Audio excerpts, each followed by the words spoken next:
And good afternoon to all of you. Thanks so much for joining us on this next webinar.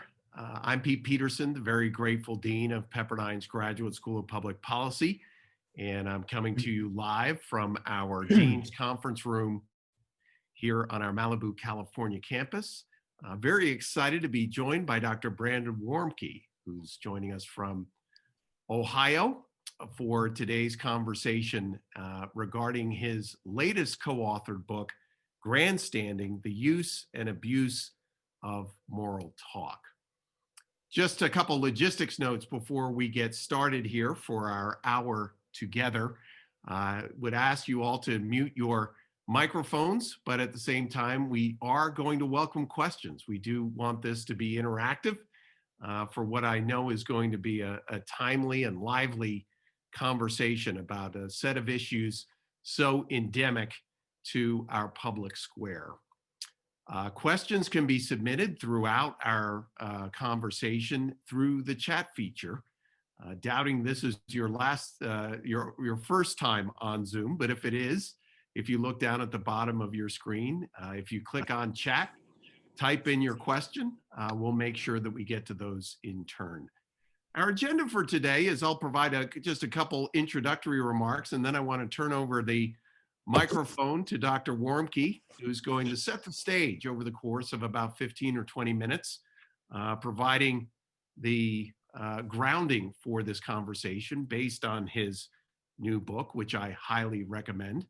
It's said that in the radio world, you must mention a book that you're reviewing or highlighting at least 3 times, and I'll make sure that we do that. Again, that is Grandstanding, the Use and Abuse of Moral Talk, which is available on Amazon and all major book retailers.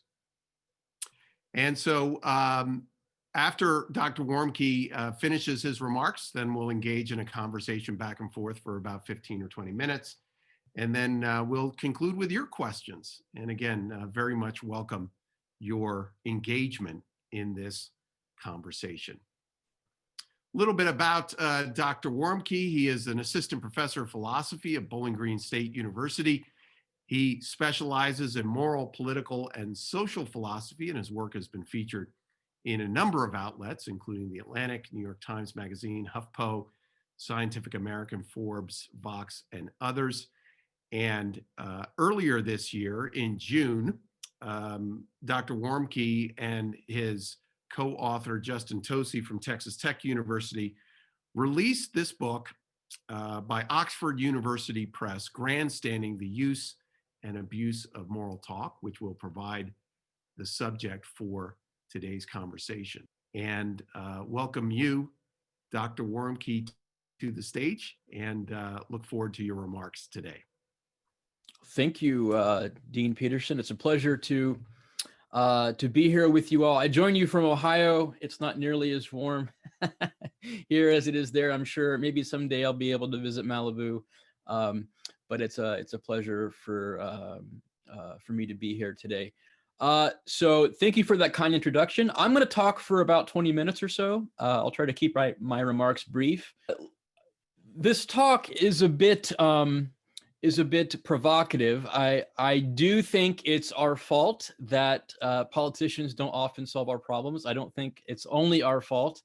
So what I want to do, I'm going to spend a few moments talking about why politics is a morality pageant and what problems that causes, and then we can probably have a conversation about what to do about that, what solutions we might pursue about how to improve politics in our democracy. So unless you were born yesterday, you've heard politicians accuse each other and be accused of grandstanding. So this headline from the London Times a few years ago, politicians must stop the grandstanding and start addressing the realities.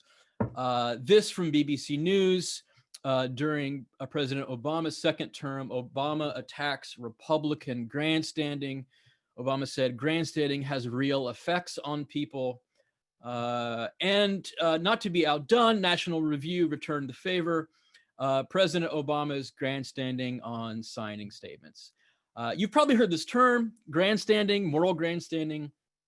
And a related term, virtue signaling, we can talk about the differences and the similarities if you'd like during question and answer. So let's talk about what moral grandstanding is.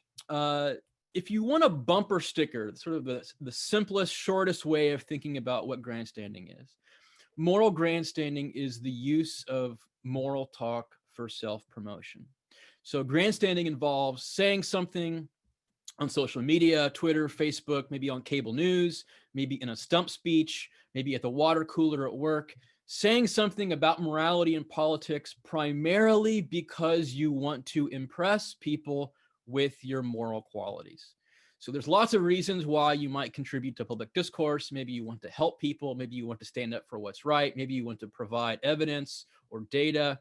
Grandstanders, however, primarily engage in public discourse because they want to impress people. Grandstanders treat public discourse as a vanity project. Now, in the book, we go into great detail about the psychological story that we tell, and based on 7 studies with 6,000 participants that we've done ourselves regarding grandstanding. Here's a bit more detail about what grandstanding is. You can think of grandstanding in terms of a simple equation. So grandstanding has 2 parts. One of them is what we call the recognition desire. So the recognition desire is just our desire to be recognized as having great moral qualities. Sometimes these desires are very general. We just want to be seen on the side of angels. We want to be seen on the right side of history, or as as a really impressive moral specimen. Other times our desires are very specific. We might want to be seen as caring deeply for the poor, or as having the most enlightened views about immigration, or what have you. The basic idea, though, is that what motivates us when we grandstand is this desire for recognition. The second part of the equation is what we call the grandstanding expression. This is the thing that you type into Facebook or Twitter, or say on cable news, or in a stump speech. It's the actual thing that you're saying. And you say this because you want to satisfy or fulfill this recognition desire. You want people to think well of you. You want people to look at you and think, ah, what a wonderful person. What a great moral specimen. What a great moral exemplar this person is. So that's the basic account of grandstanding. It's just saying something in public discourse about morality and politics because you want to impress people with your moral qualities. Now, why do we grandstand? Well, we go into detail in the book about why this happens, but to simplify matters for us today, the basic answer is we desire status. As hyper social creatures, it really matters to us how people think of us, and this is perfectly innocent in most situations. We want people to think well of us, to like us, to think we're funny and attractive. One way to get social status is by being seen as a morally impressive person. And psychologists tell us there's 2 ways to get status. One is by prestige, which is people looking up to you, thinking that you're great, that you're knowledgeable, that you're impressive in some way. And we also achieve status by seeking dominance. So when we seek dominance, we push other people down, we harm people, call each other names, dox them online, engage in shaming pile-ons, and so on. As it turns out, you can grandstand for both prestige and dominance. So a lot of grandstanding actually involves this wanting to lift yourself up to be seen as a moral angel. But there is some grandstanding that occurs by pushing people down, calling people names, getting people fired, trying to make yourself look good by destroying your opponent. Okay. Now, what does grandstanding look like? Well, it often takes one of 5 common forms. So some grandstanding takes the form of what we call piling on. So piling on occurs when people join in, say on a petition or in a negative shaming fest, in order to show that your heart's in the right place, that you have the right values, that you're one of the good guys or gals. Or that you're one of the good guys and gals by exacting your pound of flesh on some poor soul on Twitter that you've never met before. So a lot of grandstanding involves this sort of piling on behavior. Other grandstanding takes the form of what we call ramping up. So ramping up is what happens when you turn moral talk into an moral arms race in order to outdo other people. So I might say, if you care deeply about the poor, you'll support a $15 minimum wage. And Dean Peterson says, "Are you kidding? That's disgusting. If you really cared about the poor, you'd support our $30 minimum wage." And then the president of Pepperdine, I don't know who your president is. Hope I'm not going to get in trouble here. He chimes in and says, "I'm disgusted by all of this. If you really had an ounce of respect for the poor, you would support a universal basic income." Okay. And this happens on the right and the left. People engage in this moral arms race to outdo each other, to take more extreme stances, to get attention, and so on. Moral grandstanding often takes the form of trumping up. So this is like the moral version of the Princess and the Pea fable by Hans Christian Andersen, where the princess detects a pea under 20 mattresses. A lot of people engage in moral discourse this way by finding morally innocent or innocuous things to complain about to show their heightened moral sensitivity. The things that fall below the moral gaze of the hoi polloi don't fall below the eye of the grandstander. Often grandstanding takes the form of excessive emotions, especially outrage. One of the things psychologists tell us is that outrage is a reliable signal of moral convictions. And so the more things that you're outraged about, well, the more morally convicted you are. And so if lots of things get you going, lots of things get you exercised, then it looks like you're a very sensitive moral person who is deeply affected by the world's injustices. Finally, grandstanding often takes the form of dismissiveness. You've probably seen people say things like, "If you can't see that this is the right way to respond, I'm not going to talk to you. Go read a book, #do better." So a lot of grandstanding takes the form of this sort of dismissiveness where you aren't even worth my time. I'm not going to explain this to you. And even if I did, you're not morally impressive enough to understand it. Okay. So those are some common forms of grandstanding. There's no foolproof test to determine whether someone's grandstanding, but often these are the ways that grandstanding appears in public discourse. Now, our topic for today. Now, why do politicians do this? Well, lots of reasons. One reason is because we want them to. We demand it. We demand that politicians put on a morality pageant. Now, why is that? Well, if you look at surveys and poll data of what voters care about, voters consistently rank things like character issues over policy issues. In fact, as it turns out, very few voters actually care about policy. They care about what their tribe wants, what their group thinks, and what their group supports. And they also seem to care about certain sort of shared values. So they care about what politicians what values politicians put on display. And in fact, whether you think a politician shares your values is one of the best predictors of how you're going to vote.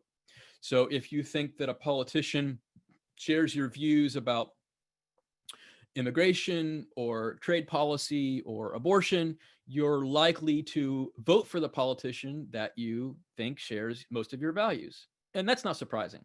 Okay. So what's the problem? Why is this a bad thing? I mean, you might want politicians to share your values. That might mean that they're going to enact policies that reflect your values. You might want someone in office who you regard as morally careful and sensitive and upright. And so what's wrong with politicians getting up in a stump speech or in a commercial and grandstanding?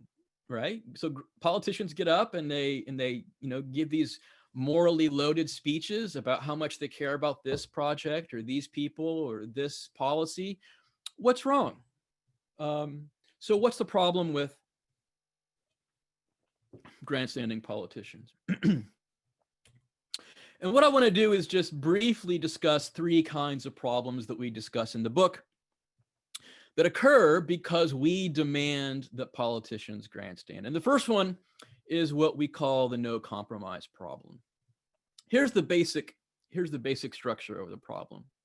So a lot of grandstanding involves in-group political grandstanding. So this is grandstanding that politicians do with their own side or to their own side. And basically they're speaking to the choir, right? What they're saying is, we are the morally pure ones. We are morally unflinching. We are morally uncompromising. And if you send me to Washington, I'm not going to compromise, right? Because I'm gonna stay true to our values. I'm not going to bow to those evil people on the other side. Additionally, a lot of grandstanding that politicians do, it's what we call out-group political grandstanding. So it's still aimed at your group, but you're talking about the other side, and basically you cast them as hateful, morally backward, evil. They hate you. They don't want you to succeed.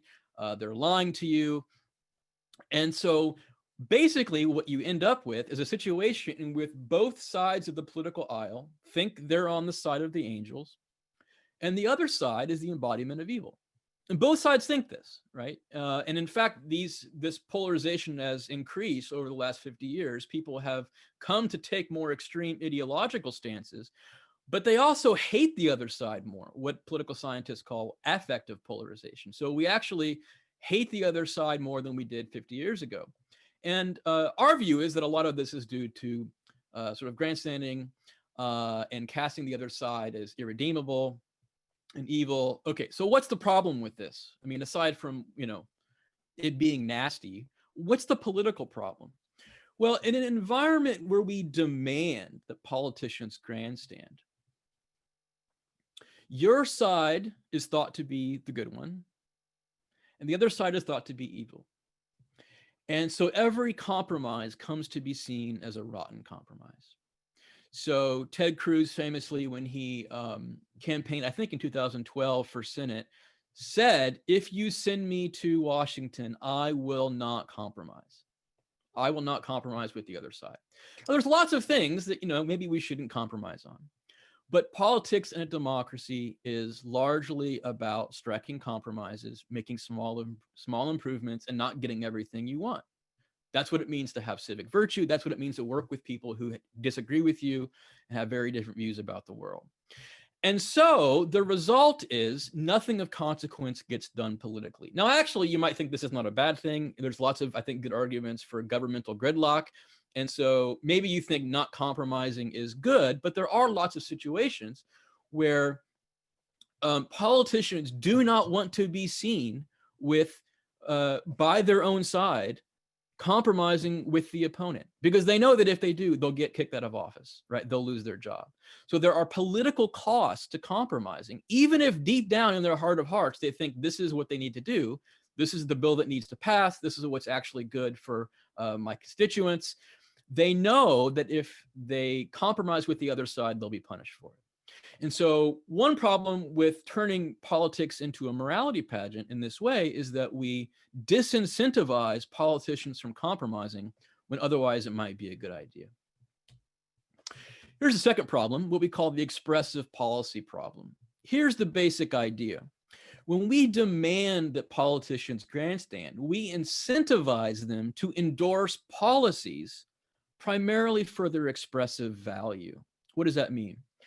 Well, policies can express values. So lots of things express values. If you wear a wedding ring, that conventionally expresses the value that you're faithful to your spouse. That's typically what that expresses, a kind of commitment to your spouse.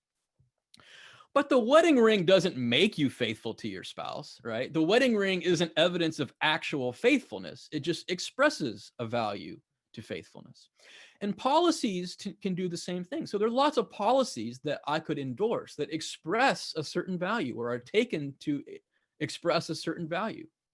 But just because a policy expresses a value and sounds good, that doesn't mean it actually works. And the best example that we give, I think it's an uncontroversial one, it's a sort of safe example, is rent control policies.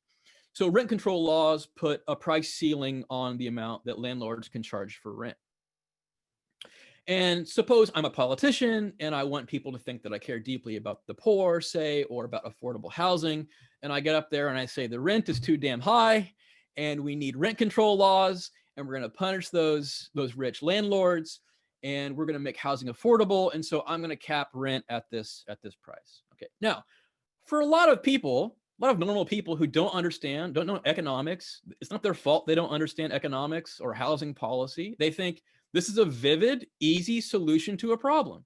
Rent's too expensive, pass a law saying that you can't charge this much for rent. Problem solved. So it vividly expresses this value. And so many politicians do now still defend rent control. However, the vast majority of economists, roughly 98% of them, agree that rent control policies reduce the quality and quantity of housing for various reasons. So among economists, this is not really a controversial position. So what we have then is politicians endorsing a policy exploiting the rational ignorance of their voters in order to get elected, in order to pass policies that they know will garner them support on social media. Why? Well, because they're expressing their values with these policies instead of getting up there and explaining the boring economics of rent control. So the problem is when you have grandstanding, saturated public discourse, you're giving incentives to politicians to defend policies for their expressive value, not because they actually work. All right, here's a final problem with turning politics into a morality pageant, what we call the paradox of solving social problems. We wrote about this for City Journal too. There's a short piece that we put up a few months ago. So here's the basic idea. Many people's social status and livelihoods are bound up in addressing various social problems. So this is, I think, especially true for various kinds of activists and politicians too. But they become known as, on Twitter, on social media, in the news. This is their entire livelihood is built around solving a social problem. Okay, all right. So far as it goes, that's fine. However, if these kinds of political actors articulated clear goals and met them, they'll have to find something else to do with their lives, right? They're no longer going to be invited on television. And you might think this sounds silly, right? Who could be so self-interested as to prioritize their own livelihoods and their social media attention over actually solving problems? I'll leave the answer to that question as an exercise for the viewer, but I think a lot of people, if they articulated clear goals and met them, they'd have to find something else to do with their lives. But if they keep goals vague and problems alive, they can maintain a forum for their own glorification. Now, again, you might think this is sort of like, this is silly. Of course, no one does this. In a recent book by political theorist Michelle Ferguson, she writes, so this is a comment about the Occupy movement 4 or 5 years ago. If Occupy stated clear goals, so she was replying to an objection that Occupy didn't have clear goals, didn't have clear policy demands, and so on. If Occupy stated clear goals and they were met, there would be no need for further activism. And this is seen as something to lament. Okay, so here's the basic problem. A culture of grandstanding in politics gives people incentive to keep problems alive for self-interested reasons. But I think we can all agree that political activism and political policy making should not be a forum for our own glorification. It should not be a forum for our own status seeking, for our own livelihoods. It should be a forum to address injustice, to try to make the world better. But when you have grandstanding saturate a culture of politics, you give people personal incentives to keep problems alive, and that's bad. All right, so here's where the rubber meets the road. How do we solve this problem? I mean, one thought you might have is that this is a problem just built into democracy. Like, it's just not solvable. Politicians have to impress us. We're not all experts on, statecraft and economic policy and all these sorts of things. It's a waste of all of our time to learn these as voters. And so we use these heuristics, rules of thumb. You vote for the person who shares our values. We give them incentive to grandstand, and then you're off on this vicious cycle. So it's easy to blame politicians for failures to govern. I think it's easy for us to say, oh, those politicians are in the pocket of big pharma or big banks or, big oil, whatever, and shove all of the policy-making problems onto politicians. They do deserve blame, surely. But often politicians are just responding to the incentives that we have created. And when we reward politicians for hot takes, for morally simplistic slogans, we're going to get more of it. And I think for those three reasons, I think a political culture saturated by easy solutions, morally vivid slogans is not the best way to have a democratic polity. So here's the challenge. How do we make democratic politics less of a morality pageant? Or to put it differently, how do we prevent democratic politics by being overrun by grandstanding so that we can get competent government of the sort we want and deserve? All right, thank you. Those are the mascots of Bowling Green State University, Freddie and Frida Falcon, by the way. And so, yeah, thank you. Terrific, Brandon. You've really set the table here for some great discussion. We've had a couple questions come in, and I do want to again remind all of our viewers that you can enter your own question via the chat feature again down at the bottom of the screen. If you click on chat, you can type in your question and we'll get to those in turn. Brandon, your book, which is Grandstanding, the Use and Abuse of Moral Talk, one of the things that you talk about as being unique to this period, I think what's so important about your book is that you say that grandstanding has been true since we've had politics and had people work together to try to solve common problems. But you do address a couple of the amplifiers that make this particular period distinctive that we're living in. And I know one of the things that came to me over and over again as I read your book was it really gave me a way of understanding why our politics have become so polarized. And so I wanted to just raise here, page 78, you raise two issues. Certain forms of news media appear to cause cynicism too. In their book, The Spiral of Cynicism, researchers Joseph Capella and Kathleen Hall Jameson discovered a positive link between strategic news, quote unquote, and cynicism about politics and politicians. Much of the news presents politics as a game, with politicians as contestants trying to put on the most appealing act. Consuming that kind of news makes people cynical about the whole idea of politics, precisely because this is the kind of news that contains a lot of grandstanding, all the piling on, ramping up, trumping up, displays of strong emotion, and so forth. So let's break this apart. And again, I think it goes to your point that it's not all about the politicians. It's about us too.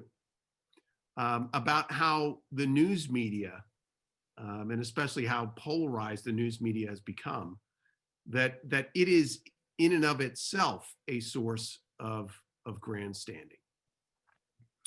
Yeah, it's a nice question. I do think that, as you rightly note, the motivations for grandstanding are fundamentally human motivations. So the desire for status, the desire to impress other people. I mean, if you look at the studies, one of the best areas of research in psychology is on moral self-enhancement. We all think that we're better than average morally. And we want others to think of us this way. It's important for us to think of us this way. We compare ourselves to others morally and want to be seen as better. And so it's a fundamental human desire. Now, so what's new about modern culture, if anything? So one response you might have is that, well, for whatever reason, it feels like things are worse, but things aren't actually worse. That's one response. I think that's not quite the right response. I do think, as you point out, there is something different about the moment.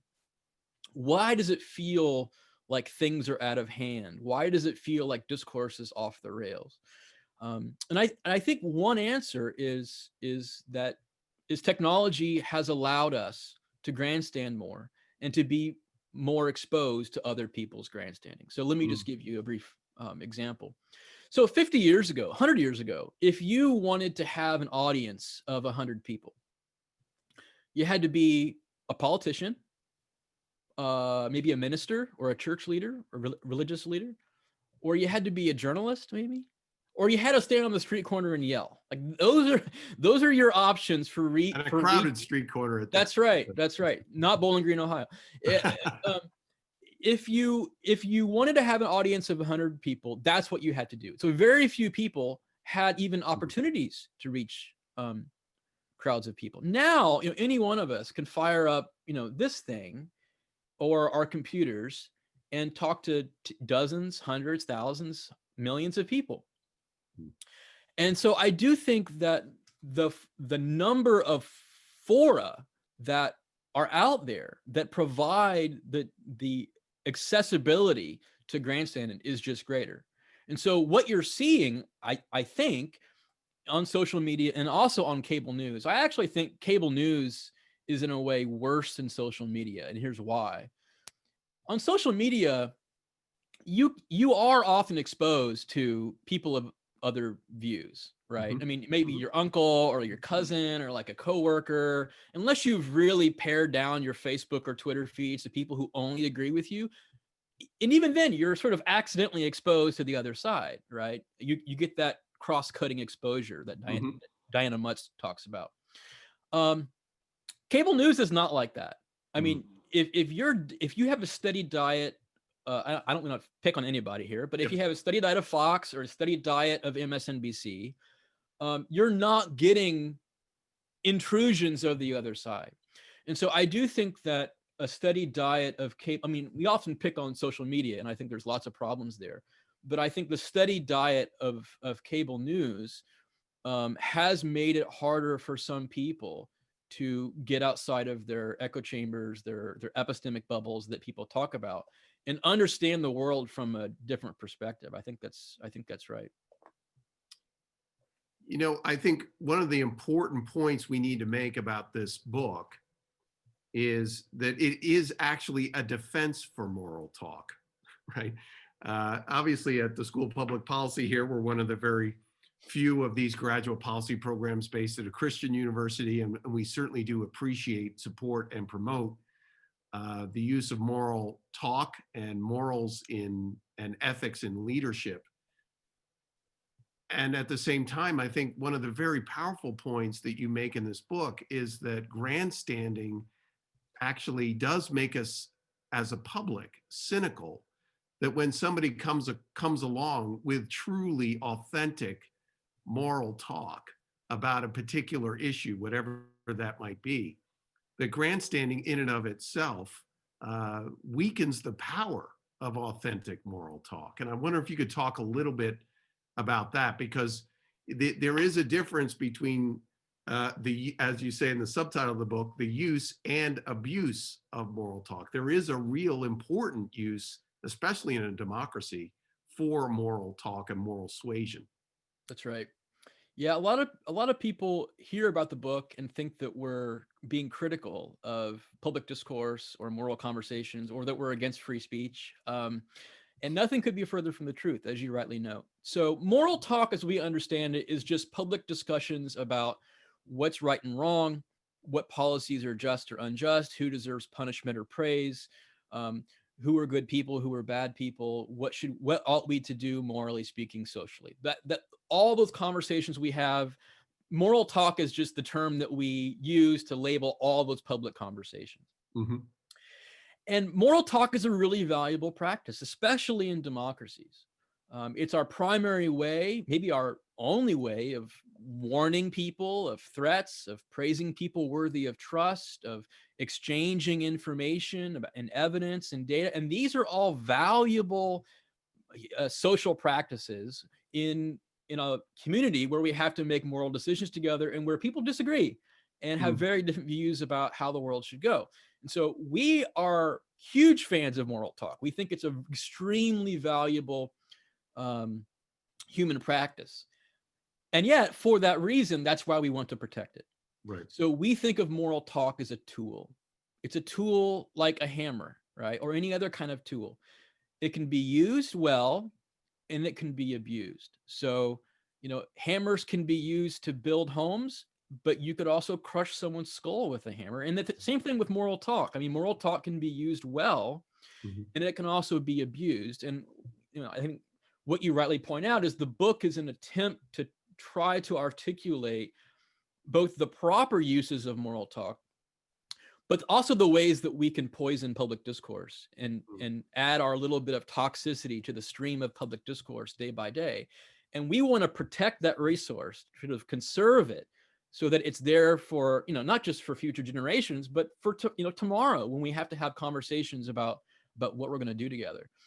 And so, yeah, we want to preserve this really valuable discourse. And the more that each of us, through our, lying, through our demagoguery, through our bullshit, through our moral grandstanding, I mean, all of the stuff that we can spew into the river of public discourse degrades the social currency and quality of that resource. We've got some great questions coming in from our viewers. And again, continue to encourage you to submit your questions. One of them comes from David regarding, I'll just read his question here. How can you engage with a person who says, in so many words, you are morally deficient and thus unworthy of engagement? I think we all know that we have people in our lives that won't even be open to a conversation because of a labeling and a perception, usually framed in moral terms. This is a very personal question, but I'm sure it's one that many of us can identify with. Yeah, that's a difficult question. It's also an empirical question, right? It's a question for scientists. What are the ways, when people say these things to you, what are the ways to make healthy connections and build bridges? So let me give off the cuff, let me give a couple of options here. So one thing that, and this probably won't be satisfying for a lot of people, but one thing is sometimes it's okay to not reply. I mean, not everything said to you or to I needs to be replied to. I mean, sometimes it's better to just cut our losses and think this conversation is not going to be worth having. No, that's not, maybe it's not preferable, but I do think that sometimes if you can see a conversation sort of circling the drain, it's better to just leave than to let it devolve into something nastier. So that's one option, is just to exit the conversation. What can be done more positively? Well, I do think that, I hold out hope that people can make personal connections aside from politics. So I actually think that politics, we've allowed, many of us, politics to overtake our lives, so that everything in our life is political. I think that's unhealthy. I think in order to have a good democracy, you have to have large parts of society not be overtaken by politics. We have to be able to do things together, to have civic friendship. And so, I mean, off the cuff, here's one thing that can be done when a conversation turns nasty, is to not talk about politics, right? So, I see you're from, I see you're from this place. Is that near? I visited that once. Or, I see you like, Pink Floyd, like, so to try to make biographical connections and to share and to humanize. One thing that I think is true in public discourse is that a lot of things that people will say in public before an audience, they would never dare say to you privately, say in a private conversation or an instant message or a private message. Sometimes they will. But what that suggests to me is that a lot of people, when they're having these conversations in public, they're not just talking to you. They're talking to you in front of everyone. And I think one thing that can be done is to maybe privately message someone or have a private conversation, or even turn the conversation more personal and try to make a personal connection, and to try to maybe come back to politics later. If I may be so bold, Dr. Warmke, I actually have a theory on this. It's called the bumper sticker theory, and it was coined by an experience I had driving down Coast Highway several years ago. Right at the intersection of Coast Highway and Sunset Boulevard, there's a traffic light. And as I was approaching the traffic light, a pickup truck went right past me, cut me off and stopped short at what became the red light. And I had to jam on the brakes to avoid rear-ending this person. And so I was already very angry about it. And then I looked at the bumper stickers on the back of this person's pickup.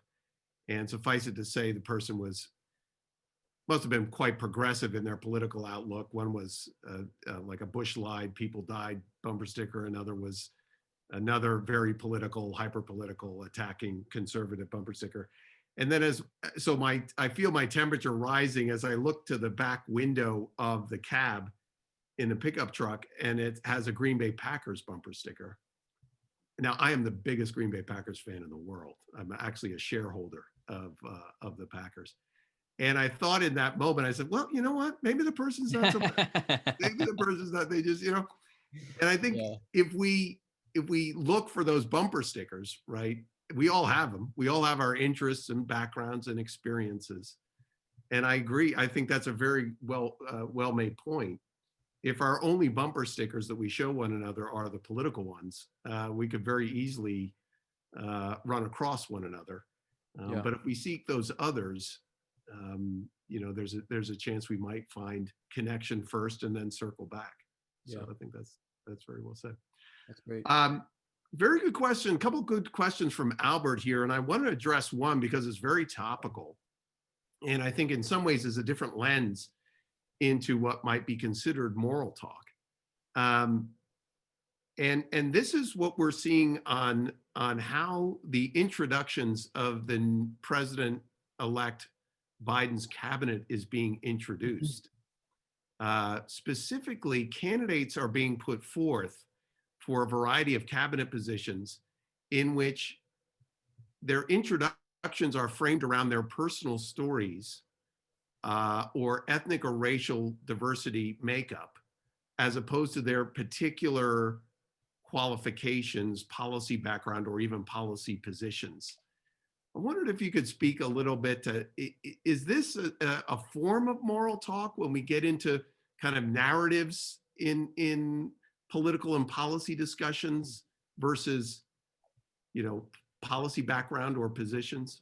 Yeah, that's a tricky question. So I suspect that I suspect that there's a few things going on here. One is there's a kind of signaling to core constituencies that you voted for us, having certain goals in mind, and we are delivering on that promise to you. I do think there is that kind of signaling going on, for better or for worse. I think that's what's happening. I also think that there's another kind of signaling going on, which is you can trust the person that I have appointed to this position because I also, in so appointing them, am expressing certain kinds of shared values. So the idea is something like this. If I,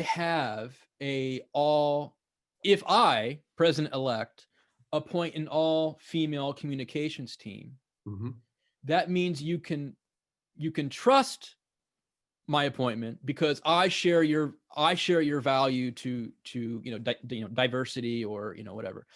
So I think that's what's also going on.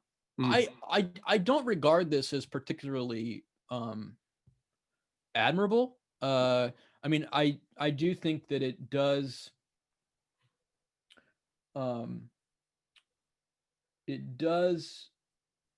signal. So it does signal to certain constituencies, I share your values. But I think it doesn't do a good job of signaling trustworthiness to the people who, for whom these things don't matter as much.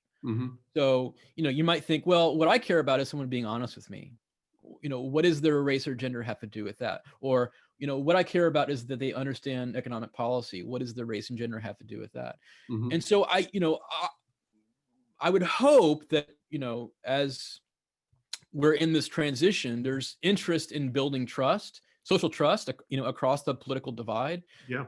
And I do worry that these, it's not the appointment so much as the way the appointment is couched and framed, as you point out. Right. And what I worry about is the way that we express, the way that these appointments are being expressed is not being done in ways that build trust with people on the other side. And I think as my colleague Kevin Valier has been recently pointing out, social trust is really important. And, if we can't figure out a way to trust each other, things are going to get worse.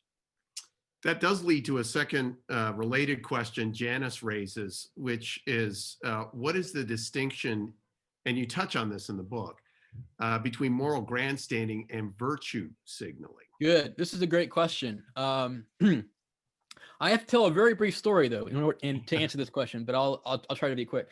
So my co-author and I, Justin Tosi, we started writing the original paper that turned into the book in 2014. And in 2014, if you can remember back that far, it feels like forever, in politics time, the only term that was in popular vernacular at that time was for this sort of showy moral behavior was grandstanding. And the term grandstanding itself dates back to an 1888 book on baseball. So the grandstand player was the guy in the outfield who would make a catch and then like tumble around and show off, and he would play to the grandstands. And so and then throughout the 20th century, the term grandstander or grandstanding came to denote certain kinds of showy behavior. So 2015 happens, and 2015 is when, for whatever reason, this term virtue signaling came into public vernacular.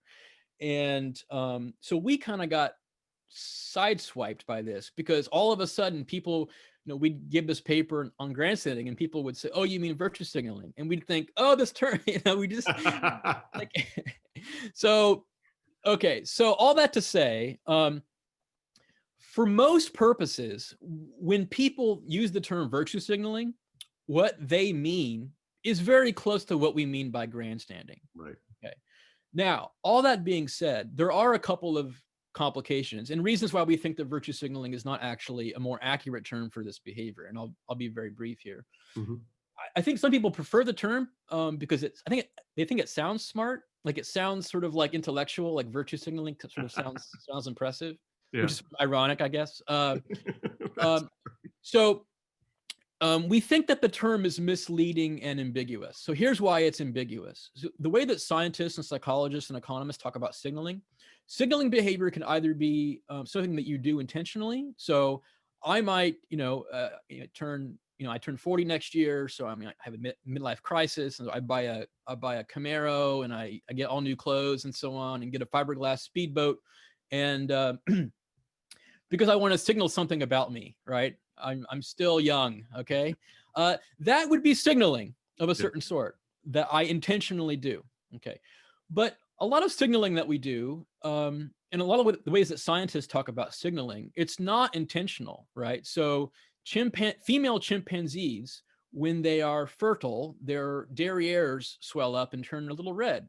Now, that happens naturally. That's not something they intend to do or desire to do, but it's a signal, right? It's a signal of fertility, and the male chimps understand what this means.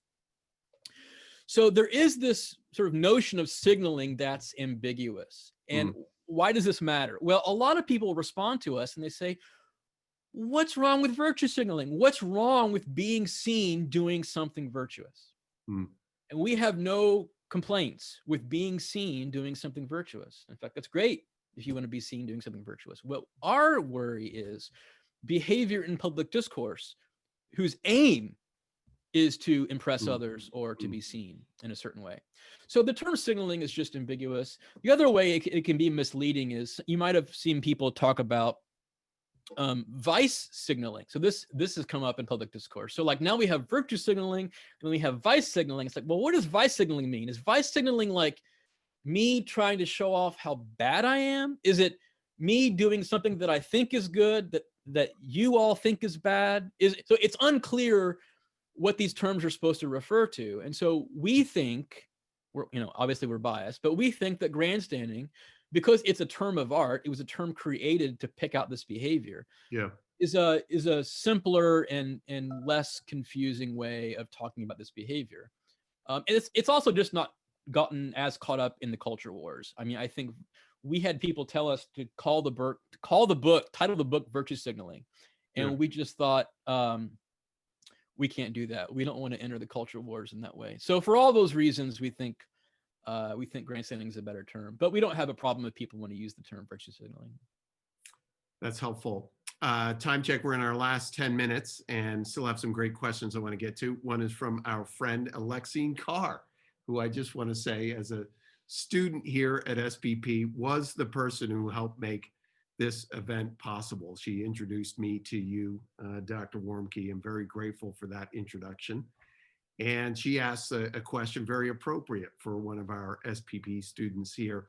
How do or should politicians express legitimate values in particular cases or causes while not intentionally taking advantage of the ignorance of voters?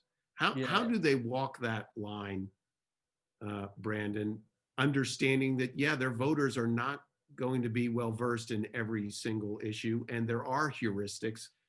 And I know that you're not saying the heuristics are necessarily a bad thing. They're a necessary thing, really, in democratic politics. But how should political leaders authentically express those values?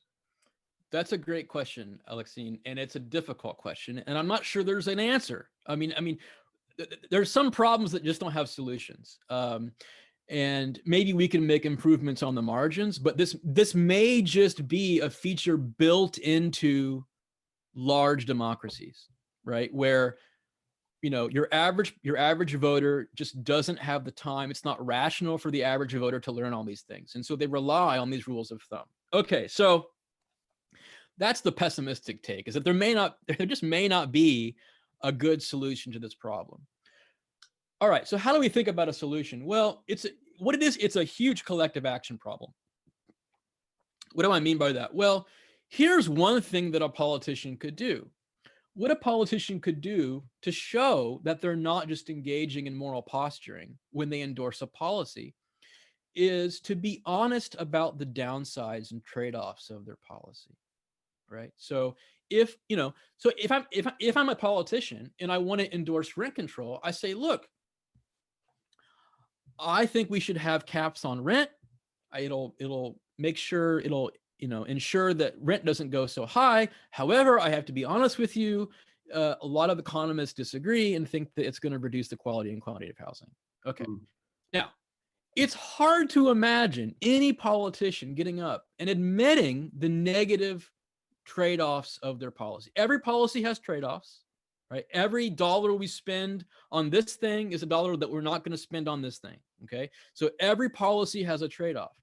And what we could try to do is force, influence, coerce politicians to being honest about the negative trade-offs of their policy.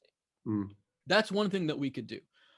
Now, the reason why it's a collective action problem is because if I'm in an election season and you are my opponent, Dean, and I am honest about the downsides of my policies, all you have to do is say, see, his policy, he's going to fail. He's going to fail you. It's got bad consequences.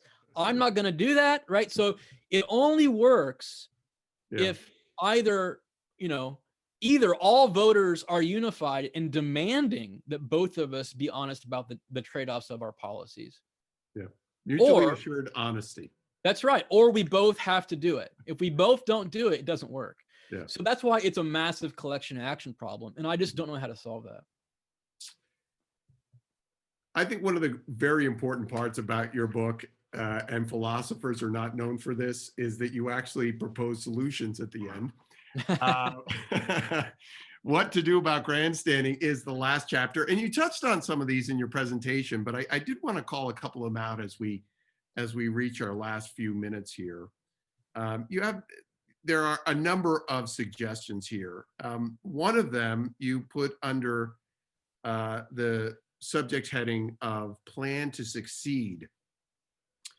And I just wanted to read, this is page 177. Here are some suggestions for the kinds of intentions you might form. We'll word them as if-then statements because that's when they're most effective. So you have 3 bullet points. Number 1, if I see a political post that makes me angry, I will open a new browser tab and read about sports or watch Netflix or do something else. Second bullet point, if I see something stupid, If I see someone say something stupid or uninformed, I will not rush to correct them. And then third bullet point, if I say something mean or narcissistic to someone online about morality and politics, I will apologize to them publicly for it. These are hard. And this section is one that hit me in the head like a 2x4, because I think I've only been guilty of this 100 times. Um, Tell us a little bit about some takeaways here in our last few minutes, maybe some practices. I've just outlined a few, Yeah. but some practices we might consider as great self-governing citizens to take our role in this. Good. Yeah. So what do we do about grandstanding? One of the things we argue at length, and we feel strongly about this, is that we don't think it's a good idea to go around calling people grandstanders. A lot of people, when they hear about the book or read about the book, they want like the grandstandoscope. They want like, okay, give me the test so that I can see a grandstander so that I can call them out. And we think that's the wrong takeaway from the book. Okay. What we encourage people to do is to try to turn their moral gaze away from others and onto themselves. So what we recommend in the book is largely ways that each of us can improve our own contributions to public discourse. Each of us is only one person, but I am a big believer that small little differences, across huge populations can make a difference in changing the norms. And really what we're trying to do is change the norms of public discourse. Mm-hmm. So one sort of exercise, you might think of it as a kind of like Ignatian sort of like spiritual exercise when you're about to say something on Twitter or Facebook, is just to ask yourself, am I doing this to look good? Or am I doing this in a way that's going to actually help people and do good? So is this going to do good, or am I doing this just to look good? And really challenge yourself. Like what good is this doing? Like, what's the story here? Like, what am I actually contributing to the public square that's actually going to be helpful?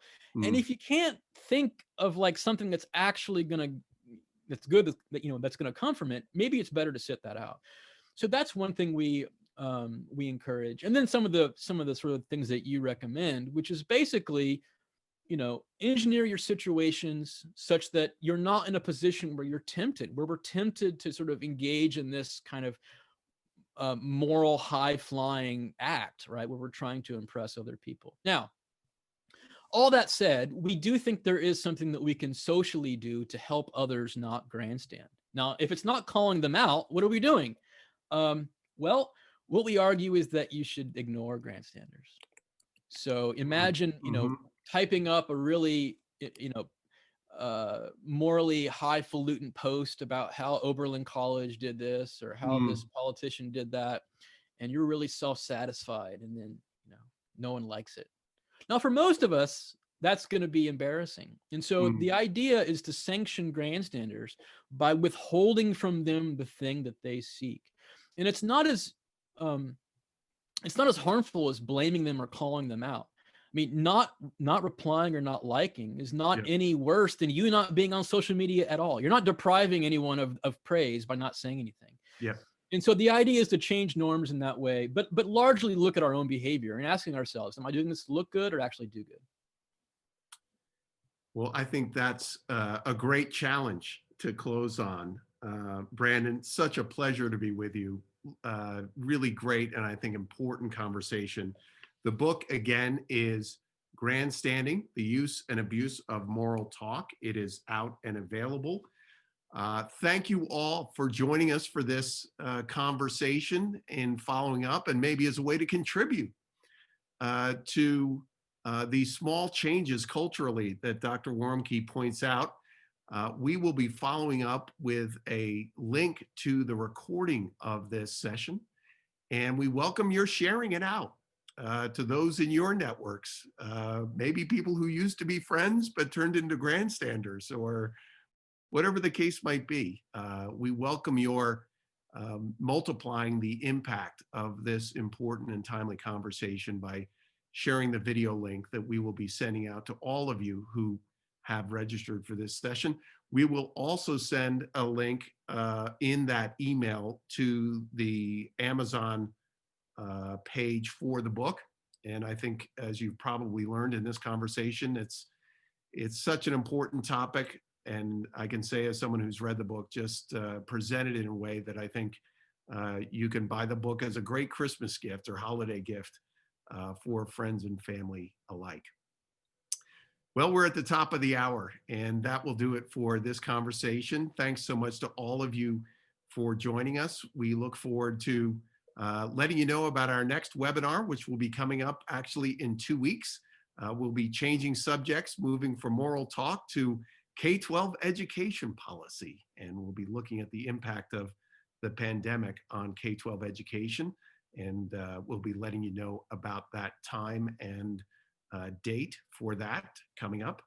But otherwise, thank you all for joining us. Dr. Warmke, thanks so much, not only for this conversation, but for your great contribution in this book. Thank you so much for having me.